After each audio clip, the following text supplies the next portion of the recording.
Welcome to Improve It, the podcast.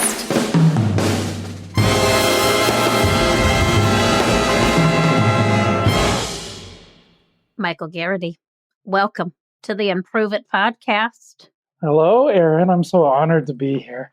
I am so happy that you're here. You've already been on the show. You have a soundbite on the show from when we did the blooper reel, and I introduced you as. Have you listened to that? It's okay if not. I introduced you as a teddy bear. I said he's a svelte man, but he's like a giant teddy bear. So you're on the show. I'm so happy to have you. Tell everybody a little bit about Michael Geraghty and then what you do at Improve It. Sure. Hello, world. My name is Mike Geraghty. I am an improviser located in Chicago, Illinois, where I play at such theaters as the IO Theater when it was still open, and the Annoyance Theater, and occasionally at the CIC Theater. And I've taught classes and performed all over the country. And I am a co-facilitator at Improve It. Yes, he is. And he's a fun one. I'm so happy that you're here. And I mean, truly, Michael, I feel really lucky because we have so many talented people that perform with us during laugh breaks, that facilitate our workshops. And I'm glad that we're giving the Improve It fam a chance to meet the Michael Geraghty. So let me ask you this. Why you've been here with Improve It, since 2016? You've been doing improv for a lot longer than that. So why do you think improv is such a great teaching tool for communicating and communicating effectively? Okay, so I think improv as a tool and a way to teach these skills, I think works really well because it forces people to use a part of their brain that either they're sometimes not used to using, or more common, they're just not used to using it in this specific way. So we're pulling people out of their comfort zone and challenging them to use their brain in ways that they've never used it. And I think that makes people very open and receptive to new concepts or to understanding concepts that they have perhaps thought they had mastered and thought maybe they didn't need to work on, when oftentimes that's not true. It's something that everyone could probably stand to continually work on and sharpen. But I think the fact that it really rocks people back on their heels and puts them it gets them out of their safe zone really opens people up to learn some new concepts. That's it. Well, and I like what you said too, because it's not like we come in, the things we teach, I think we have a lot of great tools that are going to help transform teams. But I also think, like you said, these are things people know, right? Like we're not coming in to teach you how to communicate. You already know how to communicate. We're just taking a little Band-Aid and then we're putting a little Band-Aid on what's broken.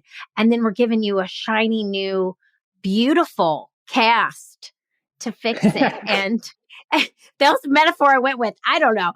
But it's truly an art form, and the way that improv opens people up, the way that it helps people to communicate differently is why I love it so much. And you and I, we've done so many workshops together over the past 4 or 5 years now. That's crazy, Mike. 5 years. So how have you, in those 5 years, seen teams transform using improv to help them communicate? What are some of the things that you've witnessed? This is actually a great segue to piggyback off of what we were just talking about. When you say everyone knows how to communicate, and a lot of people think they don't need to relearn these concepts that we've been told since we were children. But the truth is, people don't realize that there are lots of situations where these practices and these concepts should be practiced, and they don't realize they're not doing it. Things like email communication or Zoom communication or even multitasking, communicating while multitasking. These things are so inundated in our everyday life that people don't realize that they are not executing the basics of communication. And they don't realize that because that's the first thing we learn when we're children is make eye contact don't speak when someone else is speaking. So people don't realize that they don't do these things. And so when we come in with these workshops and remind people of some of these basics in ways that they have never thought about them or learned about them before, and then applying them into different areas of professional life that they have never thought about applying them to, you can see the light bulbs go off in real time. And I remember, this might have been what my soundbite was, but I remember talking to a business professional who has been doing this for a long time, who makes a lot more money than me, say the actual words of, I never realized that I should stop working at my computer and typing when one of my employees speaks to me to give them attention and talk to them. Now I realize that that's something I should do. Yep. And I was like, that is such a basic tool of communication that we all ignore. And you can see it click. And he's gonna take that to his family, to his kids, to his coworkers. So it's interesting how you can see this stuff really take hold in real time. And I've seen it a bunch of times. Me too. And I that was your soundbite, and I loved that soundbite. And that's why I was like, God, because it's so true that especially in this virtual space where everybody's working on Zoom, everybody's working on Slack and sending these quick little messages here and there, you can lose sight of how you make somebody feel over these types of platforms, right? Like, for example, I'll never forget this. Christy, our director of talent, one time, she was running late. And she texted me like, this whole big thing. And I'm standing in front of a client at a workshop. And the only thing I could text her back was capital K, period. Like K, period. And she got to the workshop. She thought I was so mad at her. And I was not mad at all. But I was like, that was all I could do in that moment. Right. But that's a prime example of how these things can be misconstrued and how, especially when we're lacking that face-to-face communication over Zoom, over some type of chat or text message or email, people start to take what is said and they construe it differently. So I want to take this to one of my favorite activities, and you know this very well. It's called Last Letter Word. Okay. Oh, yeah. So we're just going to play this. We're going to play this for our Improve It fam here today. So I'm going to say a word, any word at all, and you're just going to listen for the last letter of my word to start your word. Okay, so you're going to say a word after me that starts with the last letter of my word. And then I'm going to pause us halfway through, give us a new emotion. We're going to add a new emotion to that word, and then we're going to keep changing up emotions as we go. And then we'll talk about it. So real quick, this is a actual activity we do in our effective communication workshop. Michael, I'm going to say a word. I'm going to say cup, which ends with the letter P. Panther. Rhinoceros. Superlative. Okay, I'm going to give us an emotion. I'm going to say excited. Now we have to say words as excited as we possibly can. Eggplant. Thailand. Dairy products. Soup. Okay. Now we're going to change our emotion to sad. So like as sad as we possibly could be. Pickles. Sandwich. Hellman's mayonnaise. These are two words, but I just wanted to say Hellman's mayonnaise. Endometriosis. Okay. You're supposed to be sad. Now we're going to change the emotion to angry. Okay, so your word was endometriosis. All right. With S. Yes. Slinky. Yellow. Whale. Ectomorph. You know what? I'm going to stop the game because I'm not sure if it's an H or an F. It's an H, right? It's an H. It's an H. It's an H. It's an H. Oh my God. All right. Give yourself a round of applause right now. Everybody listening. You're welcome. You're welcome.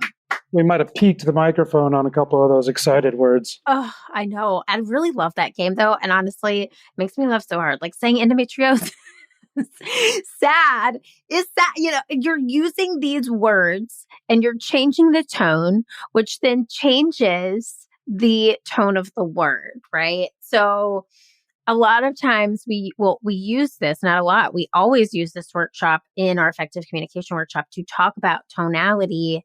And I know we were talking about this. It's just so important in today's world to show people that you want them to be there. This culture, this feeling of belonging, inclusivity is all about allowing people to feel seen and heard, right? So when you're talking about verbal communication and we say something with a different tone than it should, it's allowing that other person to feel differently. What are some examples, Mike, of ways that you've seen tone be negative verbally at work? Oh God. So let's say you have to deliver something to a coworker or ask a favor of a coworker, and they say something like, you know what, it's fine. Like those words should be like, oh great, it's fine. Yeah. But the way they say it is definitely like, oh, well, I guess I'm gonna maybe not ask this person for a favor next time because they hate me. Yeah. And now I just have to stew in my issue next time I have one. That's it. I mean, and it's so true too, because then like you're like, yeah, it's fine. And in my mind, I'm like, is it really fine that I asked that is he really okay with this? Like in my mind now, I'm having an inner dialogue wondering like, can I ask something else? Right? Like you just said. So it's so interesting too to think about just how the way that we say something really can affect the entire conversation or the entire relationship that you have with a person on your team or a human being. On the flip side, what are some examples of positive tone that you've seen? Verbal tone, I should say. All right. So I recently had to tell the person that I work with that I was going to have to miss our standing team meeting because I was en route traveling from St. Louis to Chicago. And this is sort of a meeting that we have a very flexible company, right? So this is like the one time each week where make the call, no matter where you are, get on the call. You're very flexible the rest of the week. Please be accountable on this day. And I had to miss the meeting and I was very worried about it. And he didn't use the same words as, you know what, it's fine. But he told me it was okay. He's like, oh yeah, be safe, do what you have to do. And he said it in a way that was warm that made me think, oh, he does care about my safety and he will catch me up later on this meeting. Whereas maybe the same kind of issue before with, you know what, it's fine, would have made me feel horrible during that 5-hour drive. Yeah. Yeah. Isn't that just funny though, how tone changed that whole, like you got the feeling, and it's so true. People don't really remember necessarily what you say. It's how you made them feel in that moment. And he made you feel warm, like you were okay. You're not coming back and probably driving in snow, thinking about, oh my gosh, I'm missing this meeting and being worried. And otherwise, like it could have made for a really awful 5 hours, right? Had the flip side happen. So I think one of the biggest lessons we try to teach in our workshop on effective communication is just being cognizant of tone. And like what you said in the very beginning, this isn't rocket science, but these are reminders that we forget in our day to day. And it's so hard sometimes as things come up and stress keeps getting put on our plate and we continuously have things in our lives pinging at us from Slack and, kids in the other room and plants that need watering, all of those important things in life.